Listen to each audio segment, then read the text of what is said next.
Welcome to Hustle Radio, a podcast about the New York hustle mentality centered in the e-commerce industry, the official podcast of the E-Com Cooperative. Introducing your hosts, Frank Acosta and David Dayon. What's going on, Frank? What's up, David? We are live. Yes, we are. Yes, we are, Frank. Good. How are you doing on this fine Thursday at 5 Good, p.m.? man. Just grinding like always, man, on that hustle, man. Today was one of those days where Thursdays is like a big work day, no? Because you got the weekend coming up and you got a lot going on. And not only that, I feel like also as Thursdays keep approaching, they get worse and worse, right? Like it becomes harder and harder and harder. As it gets closer to the end of the summer, you know. Yeah. Like those Thursdays get more gets difficult. real. The FOMO gets real. But it's all good, man. It's all good. We're here. We're showing up, doing what we do, man. We have episode 7 of New York Hustle Radio. And Yeah, today, who are we joined by, Frank? Who are we joined by? You know, before we even mention him, I feel like we're bringing the people that we're bringing into this podcast are like people in specific areas, and they're the best, of course, because we make sure that we bring the best people to our podcast. But we're like legit delivering these service providers, like these services that people don't even know exist. They know they exist, but they don't know who to go to, right? And a lot of people that are selling on e-com, I think that watching our podcast has opened doors for them to see the service providers that are out there and how they can help their business grow. So, and you've done a great job picking the people. I know it's part of your job, and I think you've crushed it from here to where we are today. So shout out to David Dayon for that. So yeah, I actually think that what you're saying is we have a lot of different types of providers, and happens to be today's guest is Nachman from ConnectBooks. ConnectBooks happens to be a pretty largely accepted resource. Like they're well known. You're more in the branding space. I'm more in the Amazon space. In the Amazon world, ConnectBooks is pretty well known. Like most people know about them. So. And if they don't, today's the day they will, right? We're gonna bring them on screen in a second. Let's just get some music, some nice. What's going on, Nachman? What's going on, David? I'm Frank. How are you? Thank you for joining us. It's great to be here. Love it. We always start with a little bit of music just to set the tone a little bit. All right. Today we're on water. We're usually with liquor, but we're taking it. I got some. I go for some malt coffee. Okay, so guys, we are here today to talk about ConnectBooks and what they do. But today's topic is an amazing topic, very much related to the hustle life mentality. I'm going to put the headline right there. We got organizing your data to make decisions for growth. Just for anybody that doesn't know about ConnectBooks, because like we said, a lot of people know about ConnectBooks. They are a bookkeeping resource. They help you guys, manage your books and manage pretty much everything you need with your Amazon business. In order to make the right decisions, you have to be organized. You have to, have all your data in an easy to read place, and you have to be able to know how to do that and do it the right way. And I have to say that there's a lot of in the industry, in the e-commerce industry, there's a lot of different services that I always say I can't be in the appeal business. Why? Because you have people calling you, my account suspended, I don't know what to do, and you have to deal with that. It's not an easy thing to deal with.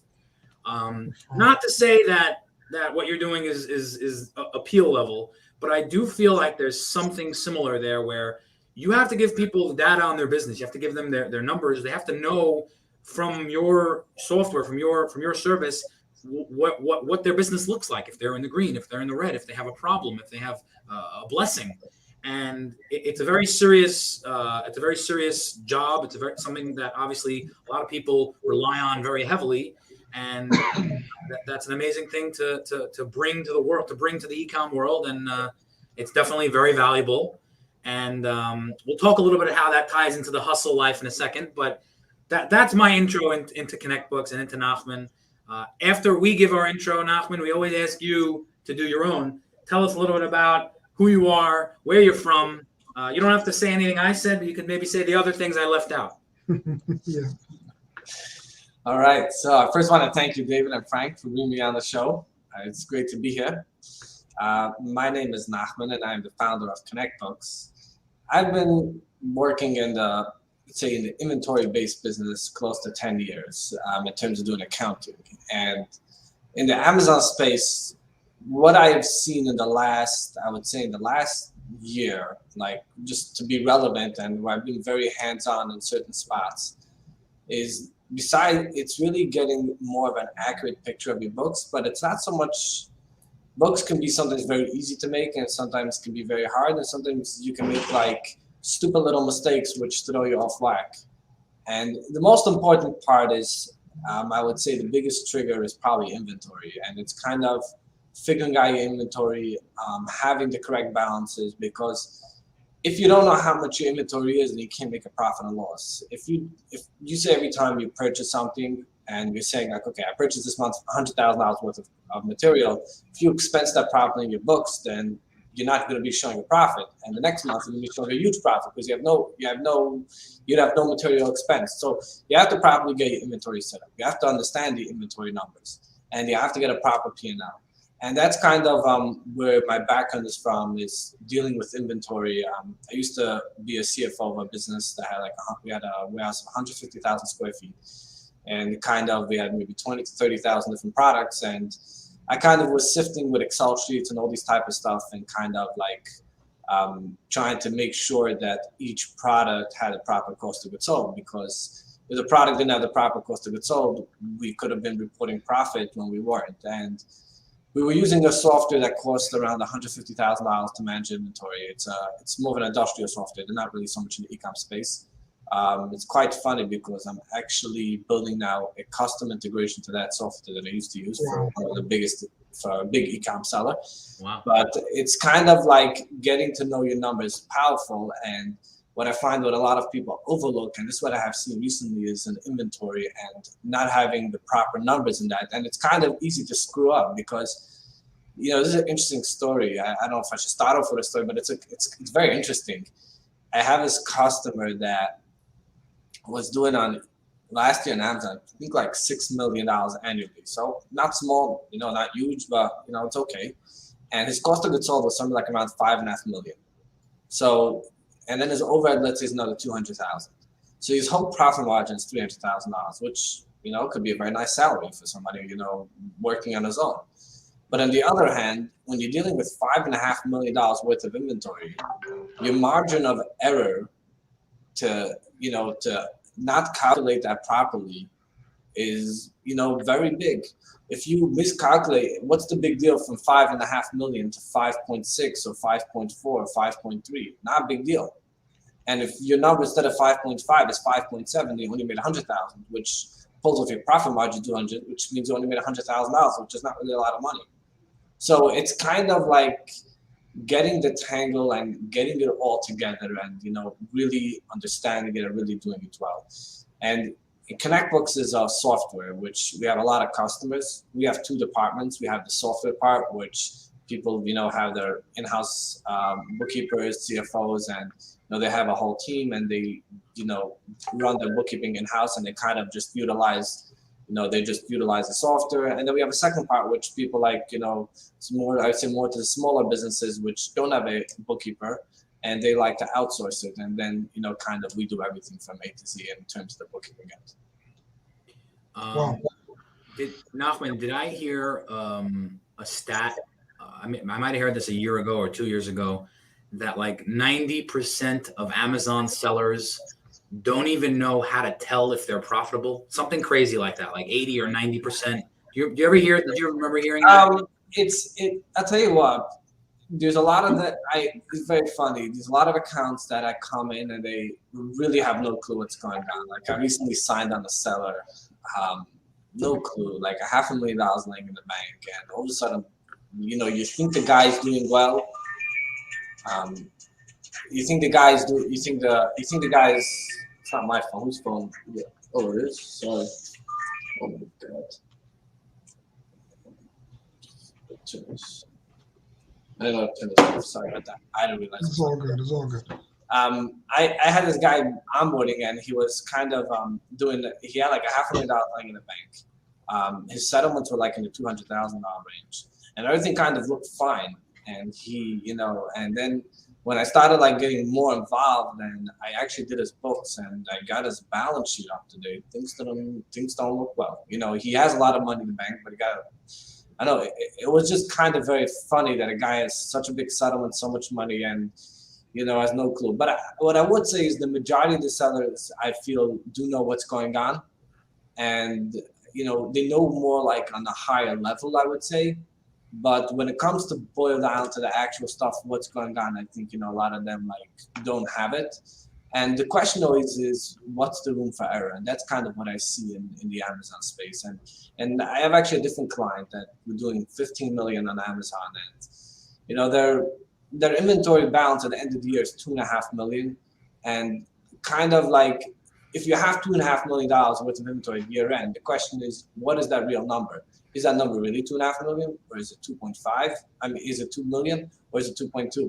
So if it's, let's say, only 2 million, then you have $500,000 of inventory, which really is garbage. Then you're taking $500,000 off your profit, and people are paying taxes. People are doing decisions based on all this, and it's kind of that part I find is like the fine tuning and like really digging into it. And I would say it's more about being honest with yourself and being real with yourself. Is it, is this balance sheet that you're putting on your tax return actually the real balance sheet, or this is something that you just like to show off with? And I think it's kind of cool.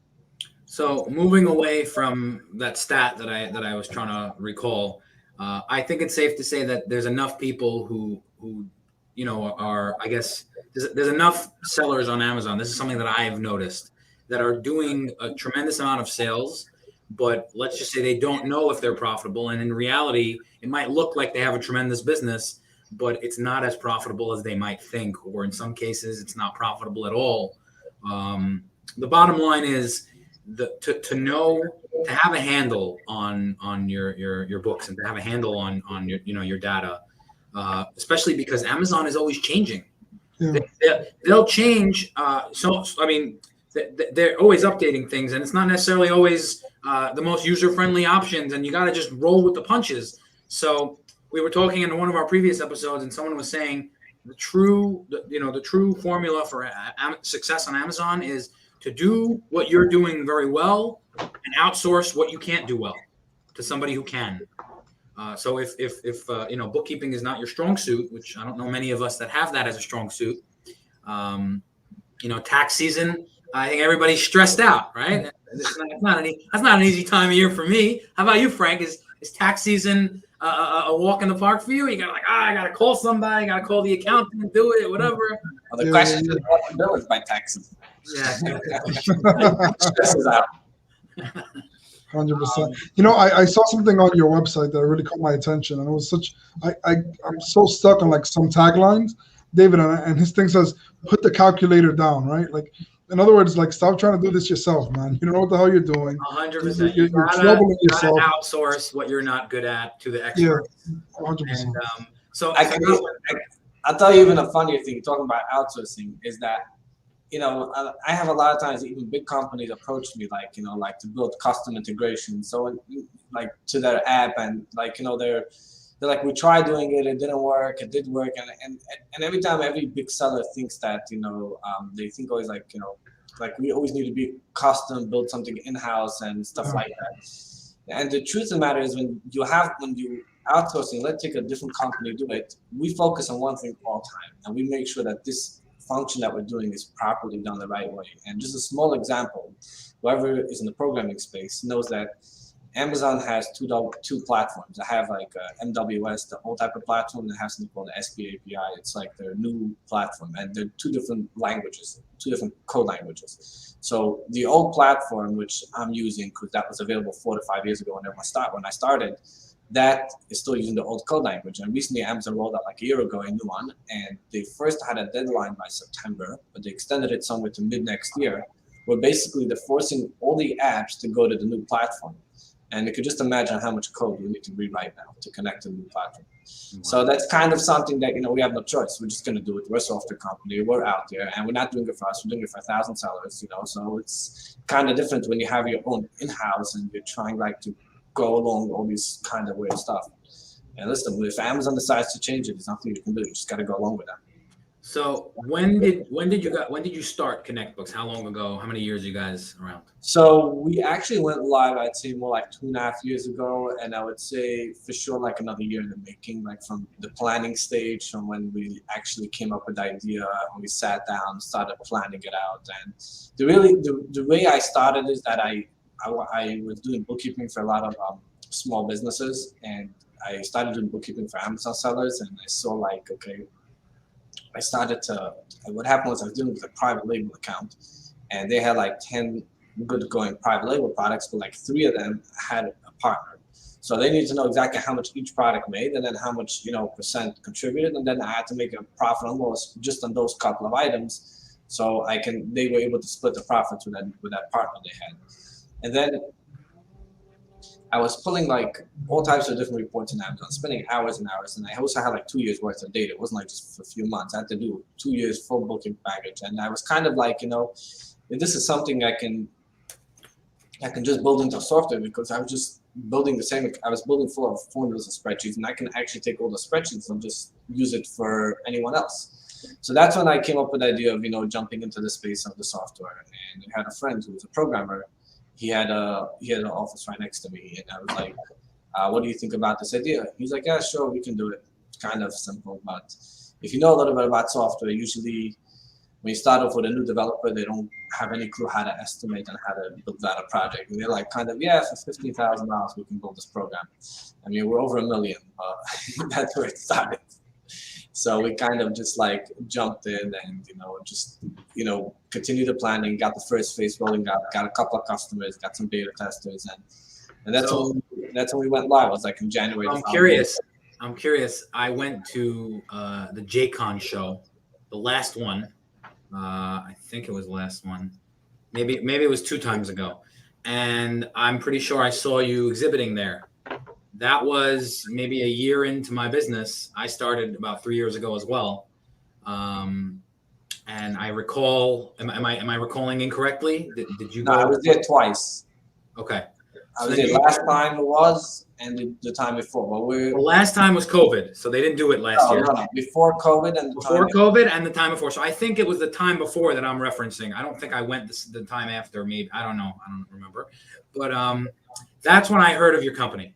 That's the first time I ever heard of Connect Books. Wow. And I think I saw you guys were giving out sticky notes. No, was that a thing? Yeah, we were giving out sticky pads. We actually we upgraded. You saw by password. We were giving out. Yeah. We started giving out afterwards phone stands. Yes. That's the idea. Definitely an upgrade, but I can never have enough sticky notes. So I'll send you some more. I think I grabbed a pack and I used them. So we always try to give stuff. For sure. But we always try to give stuff that end up on the client's desk. For sure.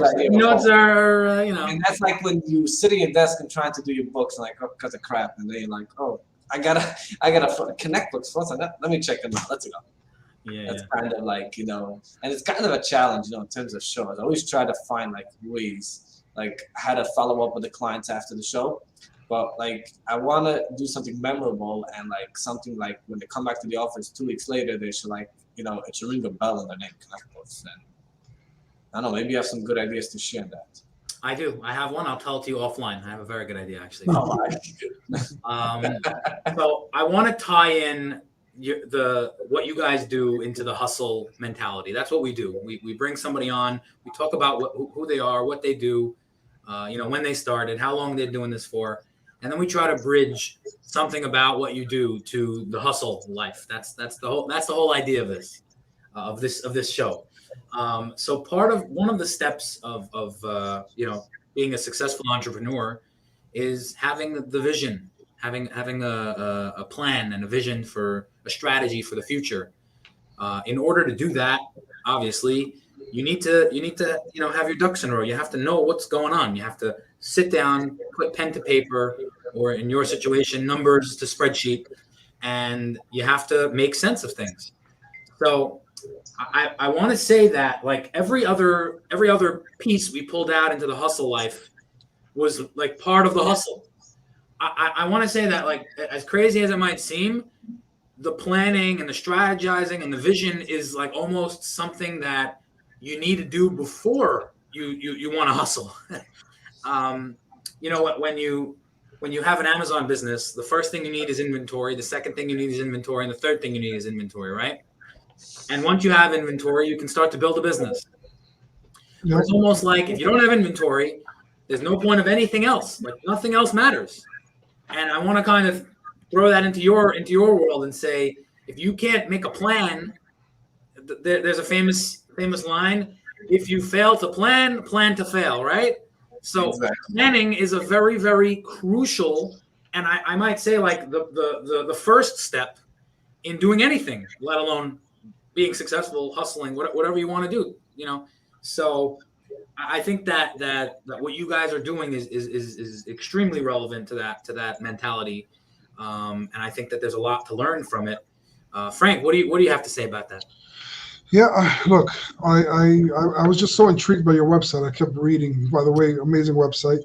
I also, coming in from a branding perspective, even branding yourself at that color is super attractive, right? You definitely know what you were doing.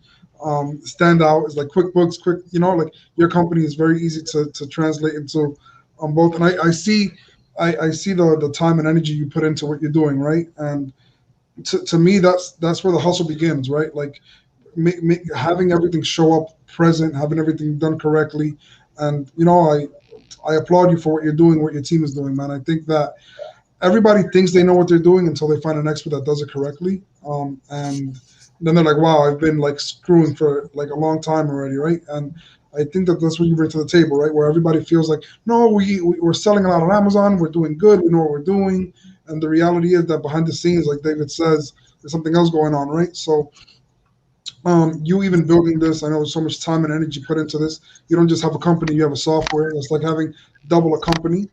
And that within itself, good to have you on this show that we're doing. And you're definitely one of those hustlers. I see you in trade shows. David, we've seen him on a few already back to back. So he definitely has that hustle mentality.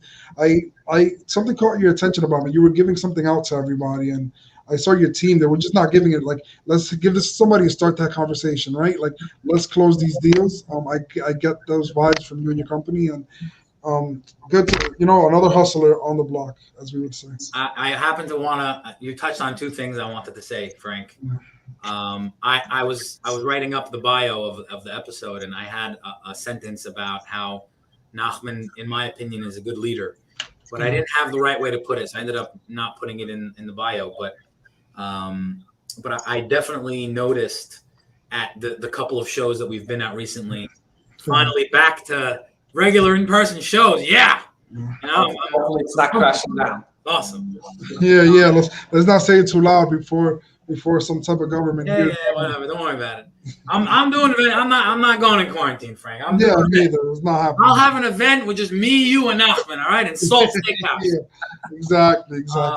But I want to bring out that I noticed sometimes you have the founder sits back and lets his work, his employees go and run and chase and I felt that Nachman was definitely, like, you could tell he enjoyed being on the floor. He enjoyed pitching and talking, and that type of a leader is the lead that I'm sure you saw the famous pictures.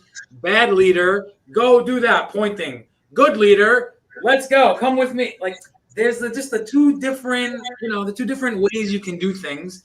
And when you have, obviously the type of a boss owner that just sits on the side and wants to see what other people do, and then the other guy says, no, do what I do, lead by example, and happens to be, I wanted to say also that some of the guys, I don't know his name, but one of the guys that was with you at one of the shows, I also felt was very, very that mode, and he was hungry, and he was eager, and he was talking to everybody he could, and I was impressed by that. And I remember thinking to myself, it's easy when you have a leader to follow and to kind of copy and become like. So I definitely see that, and that's another piece of leading by example, which is very, very important. So Nachman, we're giving you a lot of compliments here today. Your appreciate that. hustle is going noticed. I wanted to add on something on that what you were just saying. I just trying to find the original quote. Actually, I was actually one of my coaches that I'm using sent me a book. And I'm going to share it a little bit because not that I'm planning to sending everyone gifts, but I think it's good for everyone to know. It's a book called Giftology, where the idea is of going the extra step with clients, and in business, especially in the hustle, you want to hustle. Frank, what do you have to say about that, Frank? No. Let me let him finish. I'll definitely give my 2 pieces right after. All right, so I'm just going to read you a quote, but I took a screenshot, and it's actually like it says. When it comes down to if you are the CEO and as a leader of a company, and you are not modeling that internally by treating your employees first class, then how can you expect them to adhere to such a high standards with regards how they treat others? And that's kind of like really key. And that's kind of why you see when I go to a show, you see the employees all energized, they're all out to get there. And that's kind of how we treat, all the employees internally. We want to treat them the best possible. We respect everybody. We make sure everybody feels important and respected. And I can probably tell you the most important thing in the world is a person who wants to feel important. I haven't yet met the person who feels he's not important. But everybody feels important, and that's kind of what we try to put into the employees. And it's like that in every business. If you make sure the employees, work, and if there's about to have a suspension an account, there's an employee who can probably pull some tricks and just make sure the account doesn't get suspended or the listing stays up or things stay up. And it kind of depends how you treat them and how you run with them in terms of growing the business. Yeah.